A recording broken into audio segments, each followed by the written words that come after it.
Баршаңызға сәлем, менің каналыма қош келдіңіздер.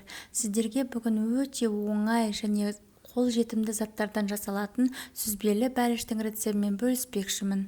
Алдымен қамырын дайындаймыз. Сол үшін бізге ұн, сары май немесе маргарин, қант, қамыр қопсытқыш және бір жұмыртқа қажет.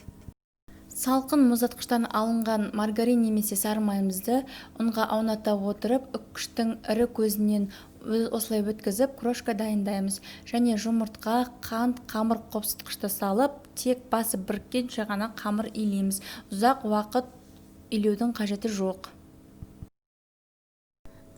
Өйткені үгітілмелі қамырды тек ұнның басы бірігіп, қамыр болғанға дейін ғана илеу қажет.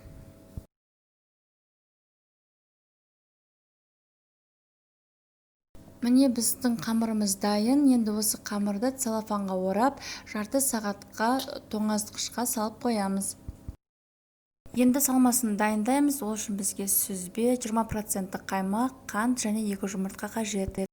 Міне мен барлығын осындай блендердің ыдысына салып, жақсылап айналдырып, араластырып аламын. Салмасы бізде қаймақ секілді болу керек. Міне видеодағыдай көріп тұрғандарыңыздай ешқандай іртік болмау керек.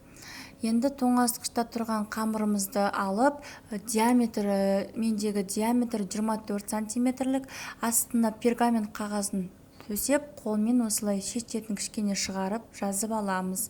Енді салмасын осы қамырдың үстіне құйып, алдын ала 200 градуста қызып тұрған пешке шамамен 40-50 минуттай пісіріп аламыз.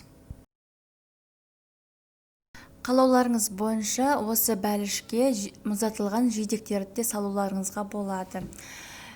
Міне біздің бәлішіміз дайын болды. Тек оны жақсылап суығаннан кейін ғана формасынан осылай шешіп аламыз.